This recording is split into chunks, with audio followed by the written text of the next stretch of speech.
This is question 61 on chemistry from the 2011 IMAT. So we're asked which of these compounds can be made from ethanol using a substitution reaction only.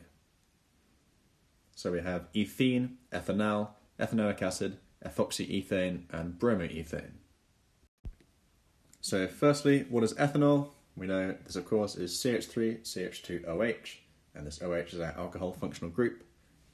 So firstly, how do we make ethene from ethanol? What does ethene look like? That's this alkene group with a double bond between the two carbons. So is this a substitution reaction? That's not, because we know that if we treat this with a base, it deprotonates this hydrogen here, then kicks out some water, then it is an elimination reaction, not a substitution. So next we've got ethanal. What does that look like? We've got this aldehyde group with the C double bond O. Can you make this by substitution from ethanol? You'll find that you can't, because you need to oxidize this first. You'll see that we've actually lost one of these hydrogens and formed the double bond, and there's no reagent that would substitute an alcohol group for an aldehyde group just like that. So this can't be made by substitution only. We need some oxidation to take place. Next, we have ethanoic acid. What does this look like? We have this classic COOH group. And can we make this by substitution of ethanol? Again, we cannot, because the acid is in even a higher oxidation state than the aldehyde. So we need to oxidize the ethanol first before we can do any substitution reactions. So again, this is wrong, because we can't do it by substitution only. Now we have ethoxyethane. What does that look like?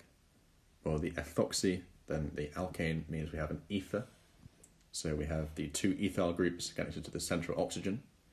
Now, can we make this by substitution? Well, what sort of reagent do you think we'd need? So we've replaced this OH group with this ethoxy group. So the way these reactions usually work, we can picture if we had this sort of reagent with this negative charge on the oxygen and the ethyl group, we can picture this substituting the OH by an SN2 mechanism. But think about what this would actually do to the molecule. We said in the first reaction, if we treat this with a base, we get an elimination. This ethoxide is of course a base. It's going to take this hydrogen, form a double bond, and then kick out this hydroxide, rather than substituting it directly to form this ether. So we know this reaction is not going to work, and we can't make this by just substitution. Now finally, we have bromoethane. What does that look like?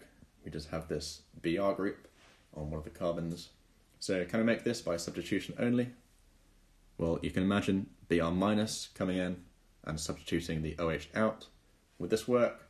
Well, we know Br minus isn't a very good base, so it's not going to take one of these hydrogens. Instead, it's going to directly substitute the OH off. This will be helped if we have HBr, so we can protonate this hydrogen to make water, which is a better leaving group. But yes, we can make it by substitution only. So this is our answer, which corresponds to part E on the question paper.